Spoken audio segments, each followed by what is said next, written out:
কিন্তু মানুষের মৃত্যু হয় দুইটা টাইমে গো, হয় মৃত্যু হয় দিনের বেলা, না হয় রাতের বেলা। দিন শুরু করেছি মৃত্যু বরণ করি নাই, রাত শুরু করেছি মৃত্যু বরণ করি নাই। আমি আপনাদেরকে একটা সুযোগ আমরা পেয়ে গেছি, যেহেতু কিয়ামত পর্যন্ত আর কোনো নবী আসবে না, কিয়ামত পর্যন্ত নবীদের দরজা বন্ধ, কিয়ামত পর্যন্ত তওবার দরজা খোলা।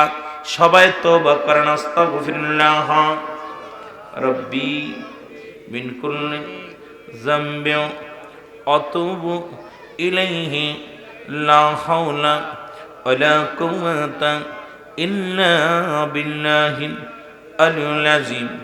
লা ইলাহা ইল্লাল্লাহু মুহাম্মাদুর রাসূলুল্লাহ।